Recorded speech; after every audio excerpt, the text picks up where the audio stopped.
I'll always go back to that famous saying that Oliver Cowdery said, that these were days never to be forgotten.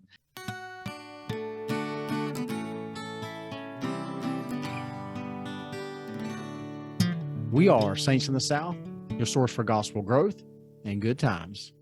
All right, welcome everyone. Season 3, episode 104. And we are in Genesis chapter 5 and Moses chapter 6. And again, as a reminder, Moses comes from the Pearl of Great Price, which was a translation of the Old Testament from or through the prophet Joseph Smith, or Revelation, maybe. More details there. Anyway, the title of this one is Teach These Things Freely Unto Your Children. And so just starting off from the top here, Genesis chapter 5 deals mainly with the genealogy and family history of Adam and his children. Right. And in that, it's Enoch is mentioned. Mm-hmm. And so his name is mentioned, but not a whole lot of detail, right, about Enoch and his life and so forth. Well, that's where Moses chapter 6 comes in. We have a lot more detail on Enoch and his life and what transpired with him and his family and his teachings and everything. So we'll go ahead and jump in. Marcus, you got something for us there? Man, there's a lot of stuff here. Like you say, when you go to Genesis, there's the genealogy there, and we know when we get into that genealogy stuff in the Old Testament, it can be, it's terrible to say, but it can be fairly boring. You're like, skip that chapter. It's all, and you just kind of glance over. Man, you don't like church?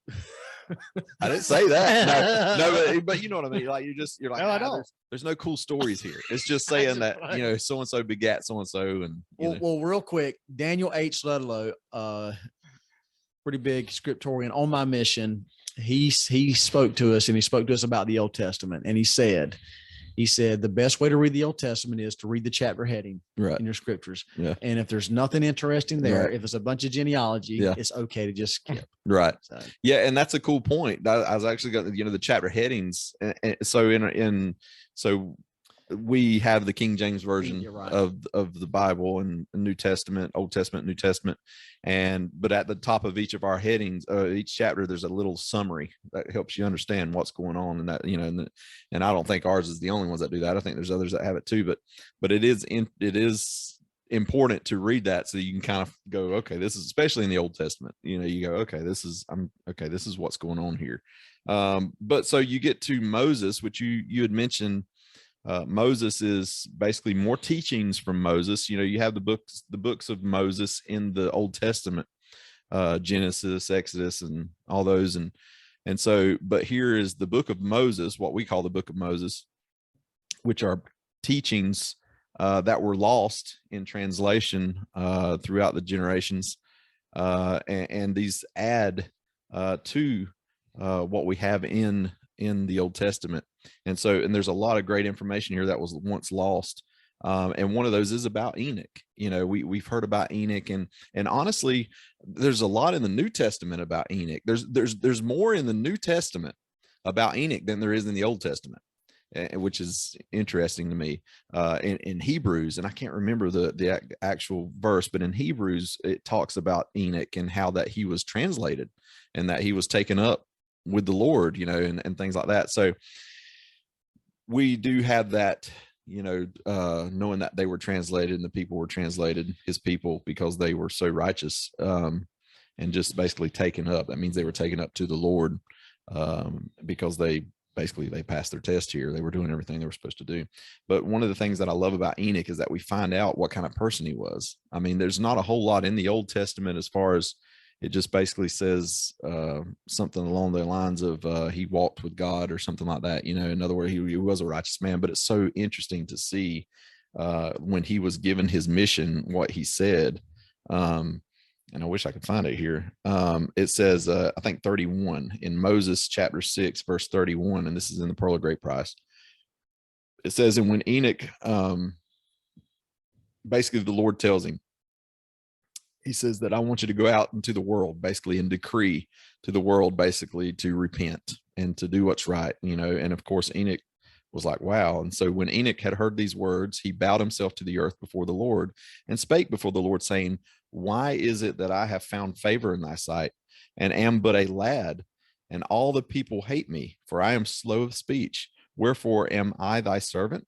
In other words, he's doubting himself, you know, and this is very reminiscent of Moses. You know, you think about Moses, same type story. And when we're just, let me interrupt you for a second.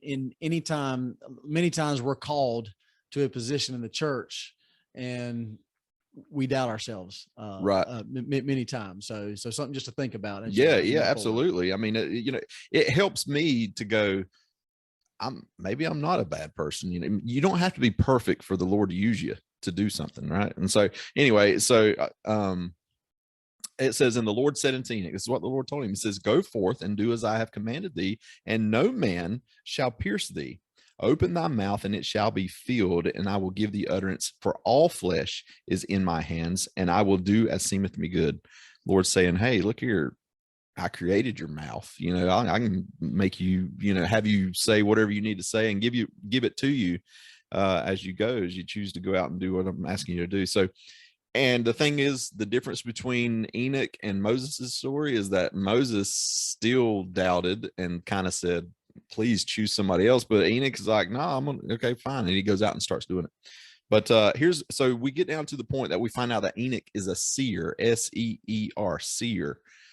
And it really, when I read this, I thought that's what a seer is. I mean, that's what a seer means. And verse 35, and the Lord spake unto Enoch and said unto him, anoint thy eyes with clay and wash them, and thou shalt see. And he did so. And he beheld the spirits that God had created, and he beheld also things which were not visible to the natural eye. And from thenceforth came the saying abroad in the land, a seer hath the Lord raised up unto his people. That's what a seer is. You know, somebody that actually sees as God sees and can see things that God sees. So here's the thing that's interesting. And I did get this from Book of Mormon Central. It's another great channel that explains far better than I can ever explain. But there's a great video that just come out by Taylor Halverson. And he talks about this, about how, and we've read this in the New Testament also, about how the Lord anoints eyes, you know, with dirt or clay to help the blind man see. We remember that when he healed the blind man and things. Well, in this point, he tells Enoch to take clay and to take dirt or whatever and clay and to wipe it over his eyes so that he can see as the Lord sees. And you kind of wonder, you go, why does the Lord do that? Is there something special about the dirt that's, you know, this and that or whatever?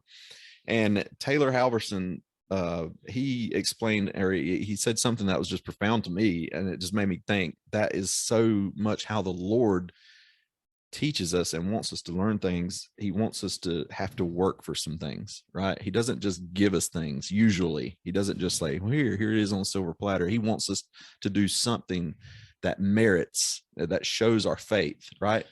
And so that's what Enoch's doing. He's showing his faith, but also he was saying that it was representative of that. If you want to see as God sees, you have to remove the world from your eyes. And when we're talking about the world, we're talking about the dirt, the things of the world. You have to remove that so that you can see as God sees. And I thought, what a great metaphor. There's so much in just that little action that the Lord was teaching. And you just realize how much the Lord actually really is just obviously the master at teaching things, right? And showing things. And I thought that was very, very awesome, you know? Yeah. You mentioning what the Lord kind of wants from us, and and you mentioned both of them, but they're the two things is the faith and the work, right? And they go hand in hand, right? You know, sometimes we get caught up in the works, and sometimes we get caught up in the faith, but in reality, you can't have one without the other, right? I love it. Moses 6:5 says, and a book of remembrance was kept, and the which was recorded in the language of Adam, for it was given unto as many as called upon God to write by the spirit of inspirations. So the importance of journal keeping. I'm still not amazed, but do you still write in your journal? Yeah. Man, that's great, man. That motivates me. And today, you know, with social media, people have accounts. But Facebook's a great way. And how cool is it to see a 10-year memory of something. It's like, wow, this is bringing back a memory. And if it's a good memory, hopefully it is, if it was put on there, it brings back memories of just great times. And hopefully at that moment, when you see that or read it, it makes you feel good. It makes you want to do better. You know? Absolutely. And President Kimball said, those who keep a book of remembrance are more likely to keep the Lord in remembrance in their daily lives.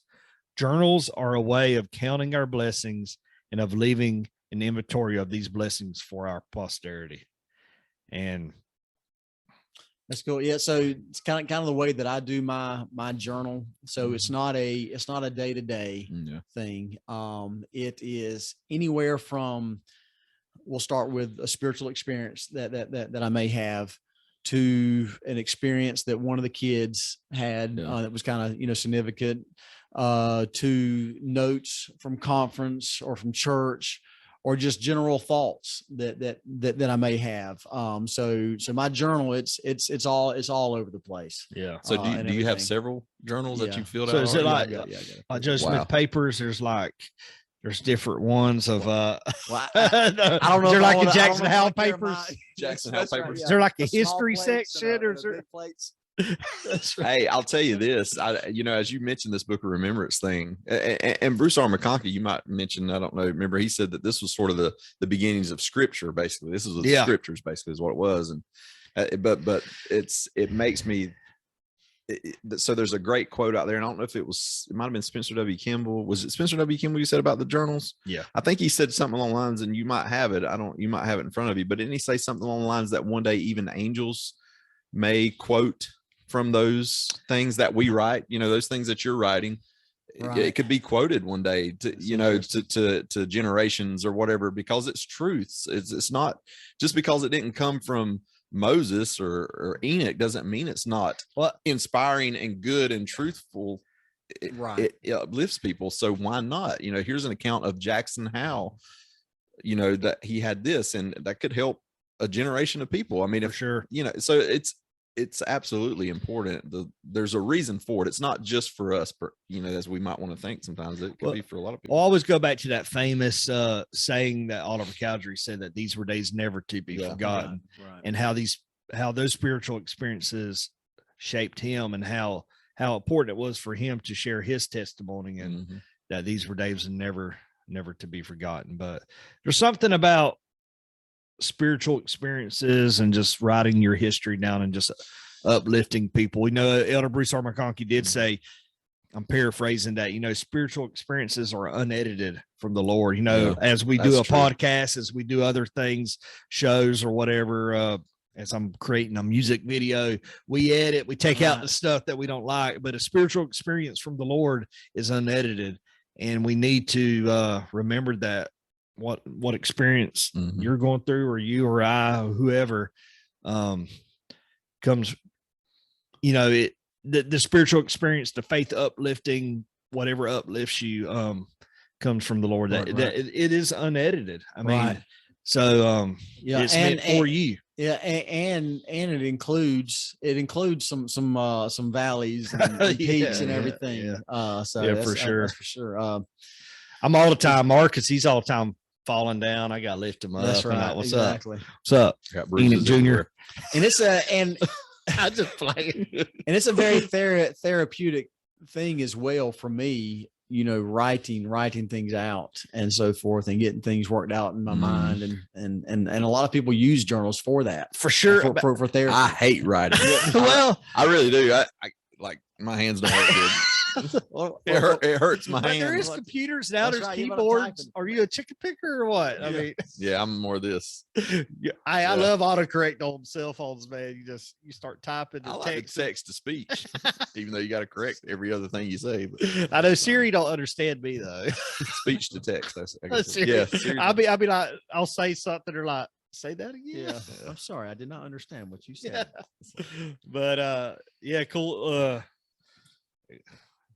But I tell you this, I do think of your example of that if we can all do that, write journals or assign a kid. I will say the older I get, the more importance I see in it. And so I even went as far as this year. I got me a leather bound journal. Yeah, ain't wrote a thing in it. So that's I mean, we're only a few days in the year, though, right? Yeah, I mean, so that's see that's one reason I like. So this is my journal, a little basic, and for the listeners, it's just a basic Walmart composition book, right? This is where I keep my journal. And I don't go out and spend, and I'm not saying leather, but leather is obviously more expensive. But look here, you did the opposite what Mark. It's got to be a good one. Everything I'm ever gonna say is in that book, right? It's a very cheap and inexpensive way. It's like $1.50 or whatever. Yeah, but that makes it easier though, because you got it probably out in front of you, or at least somewhere around, right? It's probably by your bed or something. Or how do you do that? So I carry. So my wife calls it a man bag. Okay. This is where we figure out the trick right here. This is the secret. So I've got a backpack. Okay. I've got a backpack. Yeah, you said man bag. I said my wife calls it a man bag. Okay. Wait a minute. Is this a shoulder strap bag? It's shoulder. You can literally wear it. It's a backpack. Oh, so it's a backpack. It is a backpack. That's a little bit better. That's right. All right, here we go. So I have everything that I need in that backpack, okay, including this journal. So this journal goes everywhere with me. Really? Everywhere I go, I've got this thing. And then that way, when I want to, that's commitment. If I got something that I want to write down, I start writing it down and write about it. Also in my backpack is a knife, a lighter, my gun.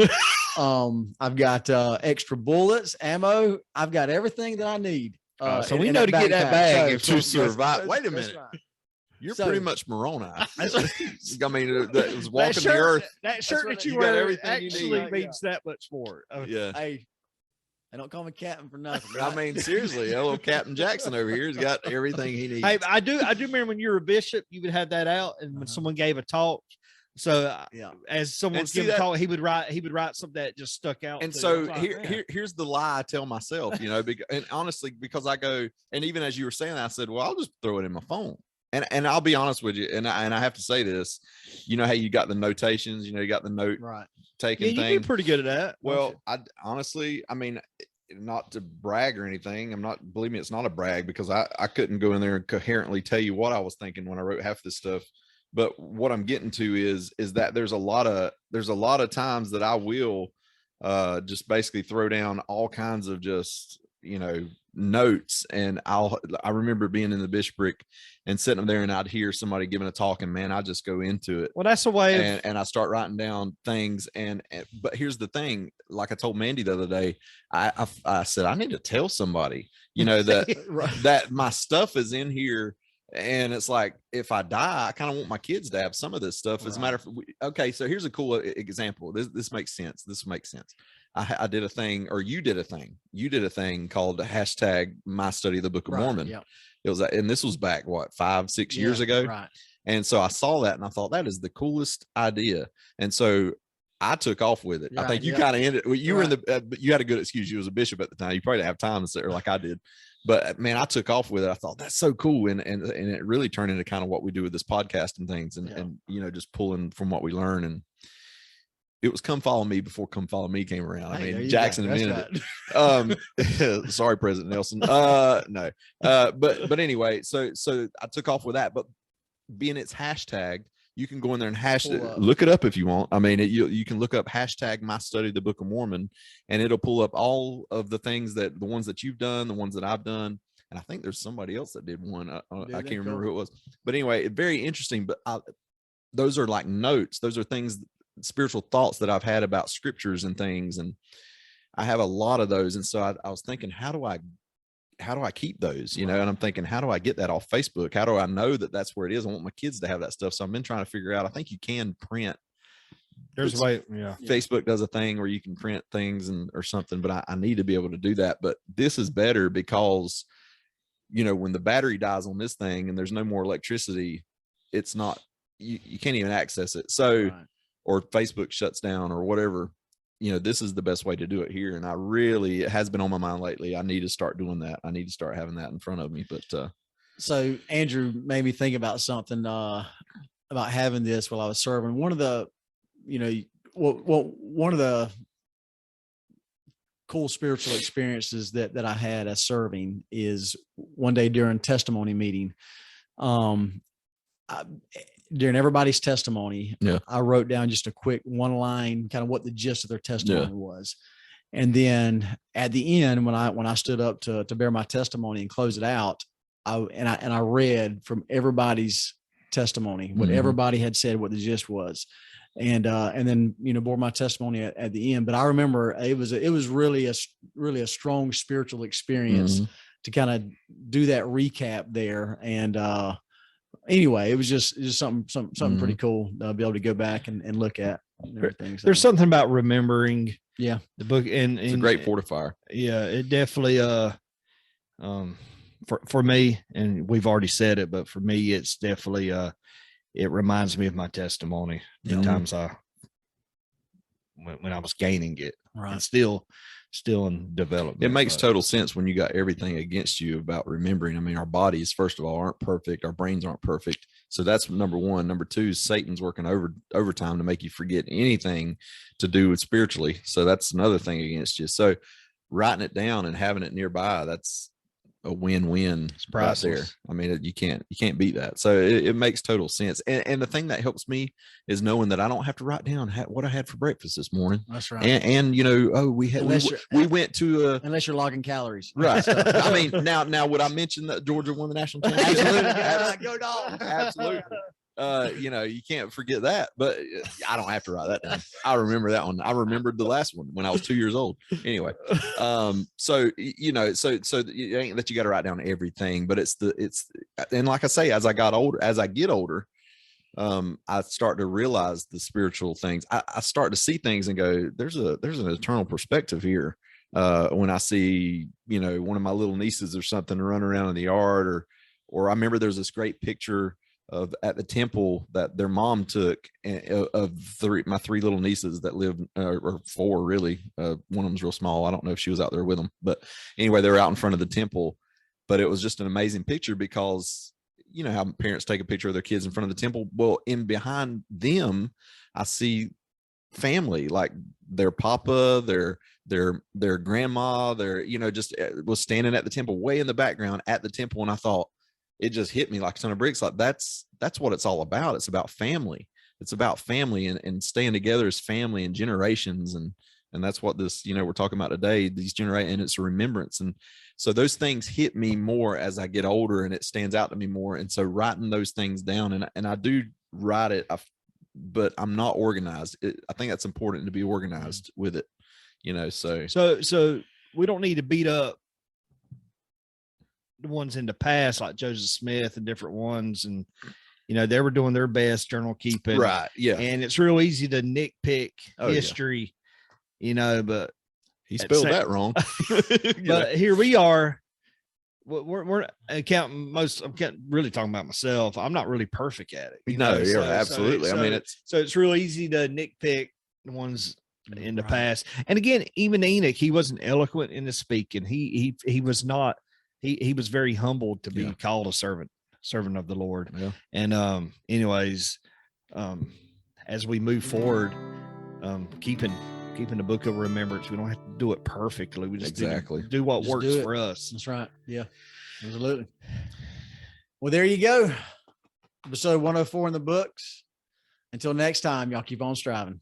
Remember. Go. All right, everyone, thank you so much for tuning in. If you would like to follow us on social media, you can do that through Instagram and Facebook at Saints in the South. A great place to join in the discussion would be our podcast group page on Facebook. You can also follow us on Twitter, Saints in the South, at 5 Southern Saints. And then, of course, on YouTube, hit the like button, notification bell. And if you're not already, be sure and subscribe. And then finally, you can check us out through our website, saintsinthesouth.com, where you can have access to all the podcast and YouTube videos. And then we would love for you to take the opportunity and leave us a review and rating. Thanks again for all of your support, and we will see you next time.